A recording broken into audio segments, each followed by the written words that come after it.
வணக்கம். Come study with me elder பிராக் நிகழ்ச்சிக்கு உங்களை வரவேற்கிறேன். இன்று நாம் நியாயாதிபதிகள் 8 முதல் 10 வரை பார்க்கப் போகிறோம். நியாயாதிபதிகள் 8.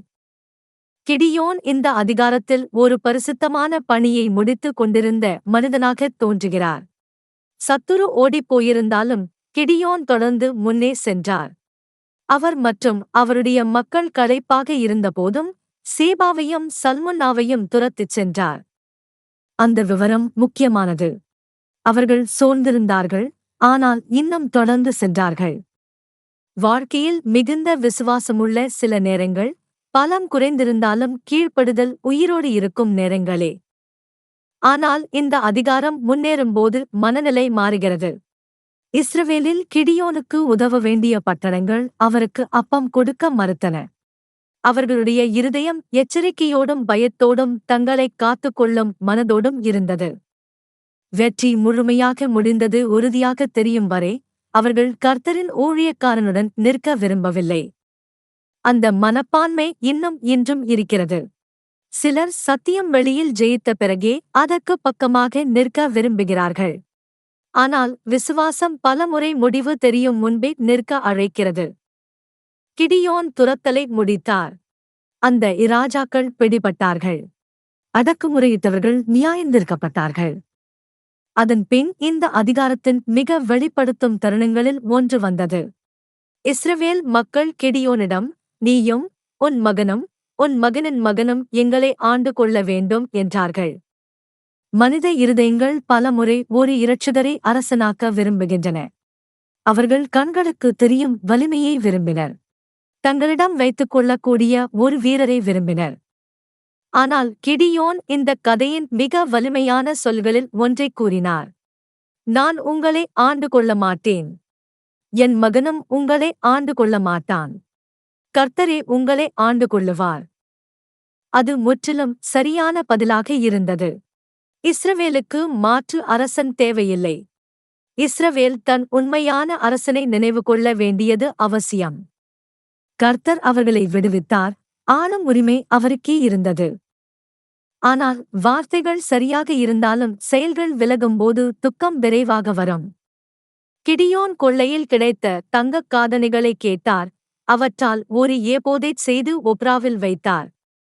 வேதாகமம் கூறுகிறது, இஸ்ரவேல் அனைத்தும் அதன்பின் போய் விபச்சாரம் செய்தது. அது கிடியோனுக்கும் அவன் வீட்டாருக்கும் கண்ணியாகியது. கௌரவமானதாகவோ அடையாளமானதாகவோ உதவியாகவோ தோன்றிய ஒன்று ஆவிக்குரிய ஆபத்தாகிவிட்டது. வெற்றியை நினைவுபடுத்த வேண்டிய ஒன்று கண்ணியாக மாறியது. இது கிறிஸ்துவின் ஒவ்வொரு சீடருக்கும் ஒரு எச்சரிக்கை. ஒவ்வொரு கண்ணியும் வெளிப்படையான கலகத்திலேயே தொடங்காது. சிலவை தவறான பக்தியில் தொடங்கும். சிலவை பரிசுத்தமான, கண்களுக்கு தெரியும், கைக்குள் வைத்திருக்கக்கூடிய ஒன்றை மனிதன் விரும்புவதில் தொடங்கும். ஆனால் தேவனுக்குரிய இடத்தை ஏதாவது எடுத்துக்கொள்ளத் தொடங்கினால் அது கண்ணியாகிவிடும். உண்மையான உடன்படிக்கை நேர்மையில்லாத மத வடிவம் எப்போதும் ஆபத்தானதாகிவிடும். பின்னர் கிடியோன் இறந்தார். உடனே இஸ்ரவேல் மீண்டும் திரும்பிப் போனது. தங்கள் சத்துருக்களின் கையிலிருந்து தங்களை விடுவித்த தங்கள் தேவனாகிய கர்த்தரை அவர்கள் நினைவு கொள்ளவில்லை. அந்த வரி உள்ளத்தை துளைக்கிறது. விடுதலையை அனுபவித்த பின் விடுவித்தவரை மறந்தார்கள். கிடியோன் செய்த நன்மைகளுக்கு ஏற்ற தயவையும் அவன் வீட்டாருக்கு அவர்கள் காட்டவில்லை. நன்றியின்மையும் ஆவிக்குரிய மறதியும் பலமுறை சேர்ந்து நடக்கின்றன. இருதயங்கள் கர்த்தரை நினைவில் கொள்ளாமல் போகும்போது அவர் பயன்படுத்தியவர்களையும் மதிக்காமல் போகின்றன. இந்த பாடம் தெளிவாக இருக்கிறது. தேவனுடைய வல்லமையை பார்த்தும் விலகிவிட முடியும். சரியான வார்த்தைகள் பேசியும் தவறான ஒன்றை கட்டிக்கொள்ள முடியும். ஒரு காலத்தில் வெற்றி பெற்று அடுத்த காலத்தில் சமரசத்திற்குள் விழ முடியும். ஆகவே கேள்வி என்னவெனில், கர்த்தர் நமக்கு உதவியதை நாம் கண்டோமா என்பது மட்டும் அல்ல. நெருக்கடி முடிந்த பிறகு நாம் அவரை நினைவில் வைத்திருக்கிறோமா என்பதே உண்மையான கேள்வி. கிறிஸ்து அவசர நேரத்தில் நமக்கு தேவையான இரட்சகர் மட்டும் அல்ல.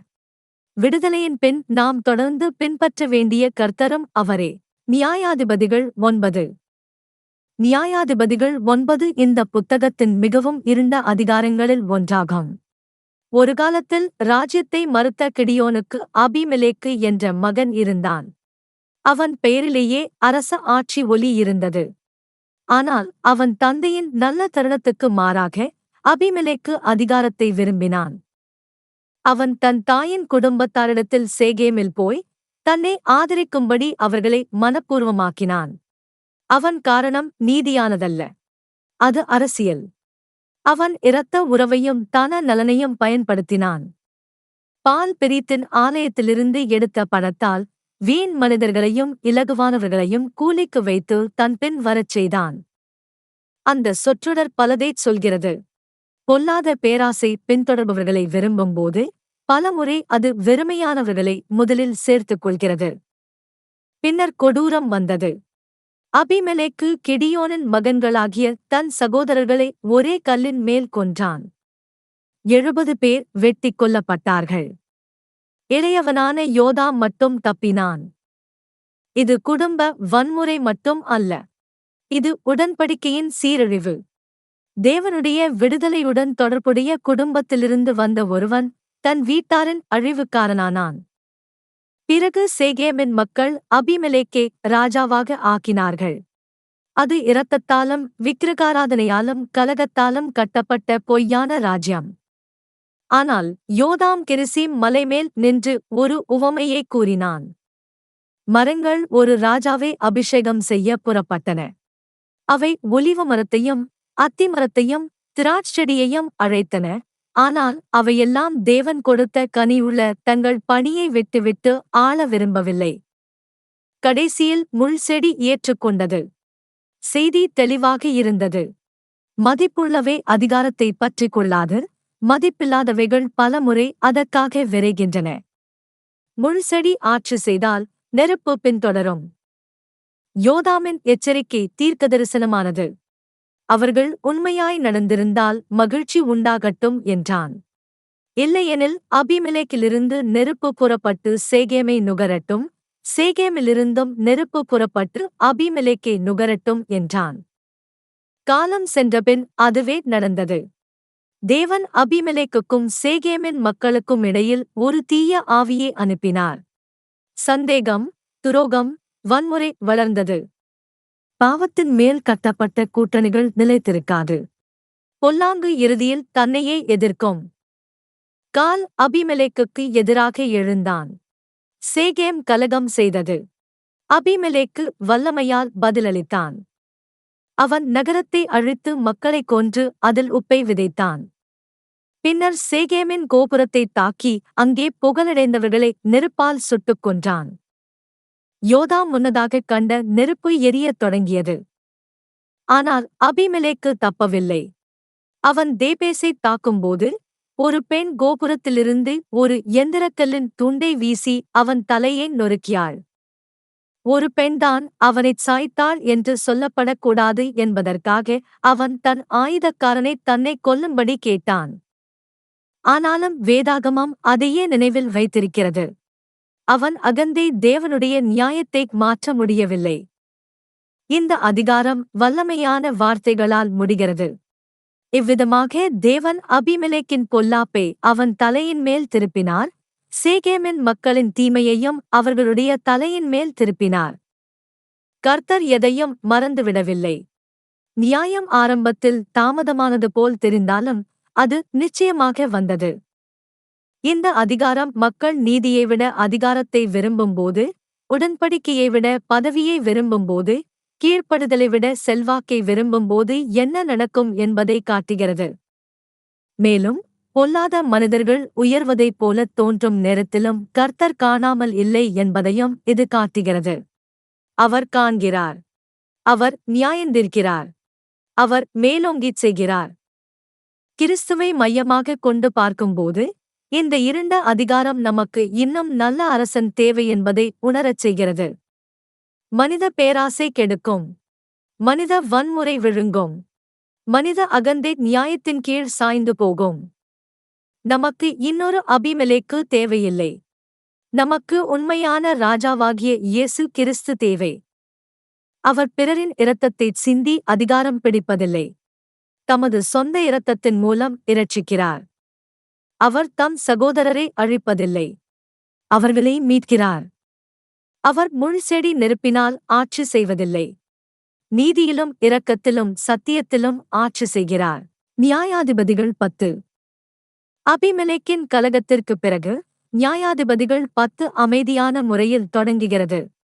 2 நியாயாதிபதிகள் சுருக்கமாகச் சொல்லப்படுகிறார்கள், தோலாவும் யாயீரும். அவர்கள் எழுந்து இஸ்ரவேலை நியாயந்தீர்த்து பின்னர் இறந்தார்கள். அந்தச் சுருக்கமான பதிவு கூட அர்த்தமுள்ளது. தேவனுடைய ஒவ்வொரு ஊழியக்காரனும் மிகப்பெரிய காட்சிகளில் நிற்பதில்லை. சிலர் சிரமமான காலங்களில் நிலைத்த பொறுப்பை மட்டும் ஏற்றுக்கொள்கிறார்கள். அமைதியான விசுவாசமும் தேவனுடைய ராஜ்யத்தில் மதிப்புடையதே.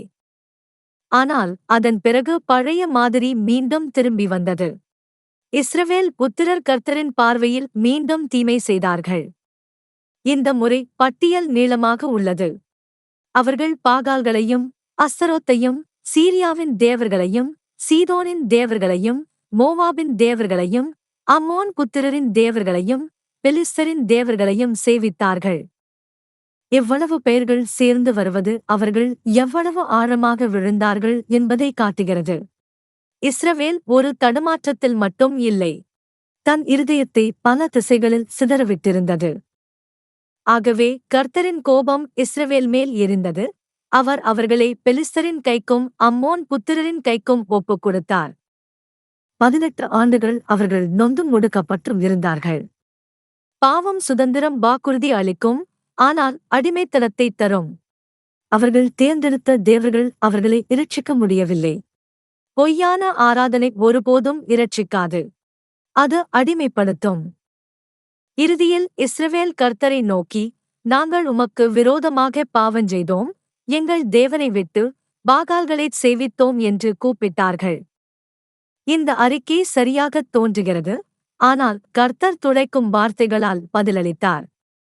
முன்பு எத்தனை முறை அவர்களை விடுவித்தார் என்பதை அவர் நினைவூட்டினார். பின்னர் அவர் சொன்னார், நீங்கள் என்னை விட்டு வேறே தேவர்களைச் சேவித்தீர்கள். ஆகையால் இனி நான் உங்களை விடுவிக்க மாட்டேன். நீங்கள் தேர்ந்தெடுத்த தேவர்களை நோக்கி அழையுங்கள். அந்த பதில் நம்மை அதிர்ச்சியடையச் செய்கிறது, ஆனால் அது ஒரு பரிசுத்த உண்மையை வெளிப்படுத்துகிறது. கர்த்தரை மற்ற விக்கிரகங்களோடு சேர்த்துக் கொள்ளும் கடைசி உதவியாளராக நடத்த முடியாது. அவர் பலரிலேயே ஒரே உதவியாளர் அல்ல, அவர் தேவன். தங்கள் கலகத்தின் உண்மையான அர்த்தத்தை இஸ்ரவேல் நேராகச் சந்திக்க வேண்டியிருந்தது. பின்னர் மக்கள் இன்னும் ஆழமாக பதிலளித்தார்கள். நாங்கள் பாவஞ்செய்தோம், உமக்கு நன்று தோன்றுவது போல எங்களோடு செய்யும். இன்று மட்டும் எங்களை இரட்சியும் என்று வேண்டுகிறோம் என்றார்கள். அவர்கள் அந்நிய தேவர்களை தங்களிடமிருந்து அகற்றிவிட்டு கர்த்தரைச் சேவித்தார்கள். மனந்திரும்புதல் இனி வேதனையின் குரலாக மட்டும் இருக்கவில்லை, அது வாழ்க்கையின் திருப்பமாக மாறியது. அவர்கள் பொய்யான தேவர்களை ஒதுக்கினார்கள். பின்னர் இந்த அதிகாரத்தின் மிகவும் மென்மையான வரிகளில் ஒன்று வருகிறது. இஸ்ரவேலின் துயரத்து நிமித்தம் அவருடைய ஆத்துமா வருந்தியது. அது எவ்வளவு அருமையான வரி! நியாயந்தீர்க்க உரிமை முழுவதுமுள்ள பரிசுத்த தேவன் தம் உடன்படிக்கை ஜனங்களின் துயரத்தால் உளமாறக் கவலைப்பட்டார். அவருடைய நியாயம் உண்மையானது, அவருடைய இரக்கமும் உண்மையானதே. அவர்கள் துயரத்திற்கு அவர் அக்கறை இல்லாமல் இருக்கவில்லை. அந்த வசனம் தேவனுடைய இருதயத்தைக் காட்டும் ஒரு ஜன்னலைத் திறக்கிறது. அவர் பாவத்தை சமரசப்படுத்துவதில்லை, ஆனால் தம் ஜனங்களின் வேதனையில் மகிழ்வதுமில்லை. அவர் அழைக்கிறார், எச்சரிக்கிறார், ஒழுக்கப்படுத்துகிறார், மீண்டும் ஏற்றுக்கொள்கிறார். அதனால் இந்த அதிகாரம் நம்பிக்கையற்ற நிலையில் முடிவதில்லை. விடுதலைக்கான கதவு இன்னும் திறந்திருக்கும் இடத்தில் இது முடிகிறது. இவை எல்லாம் இறுதியில் இயேசு கிறிஸ்துவை நோக்கிக் காட்டுகின்றன. அவரில் நாம் நியாயமும் இரக்கமும் நிறைந்த பூரண இணைப்பை பார்க்கிறோம். பாவம் ஆபத்தற்றது என்று அவர் சொல்லுவதில்லை. விக்கிரகங்கள் உடன்படிக்கை நம்பிக்கையோடு சேர்ந்து நிற்கலாம் என்றும் அவர் நடிக்கவில்லை. ஆனால் அவர் திரும்பி வர வழியை ஏற்படுத்துகிறார். தோல்வியடைந்தவர்களுக்கு அவர் விடுவிப்பவர், விலகிப்போனவர்களுக்கு அவர் மீட்பவர், இரக்கமுள்ள இருதயமுடைய ஜீவனுள்ள கர்த்தர் அவரே. நாம் உண்மையாக மனந்திரும்பி நம்முடைய விக்கிரகங்களை அகற்றி அவரை நோக்கித் திரும்பும்போது குழிந்த தூரத்தை நாம் சந்திப்பதில்லை. உடன்படிக்கையின் தேவனுடைய இரக்கத்தையே நாம் சந்திக்கிறோம்.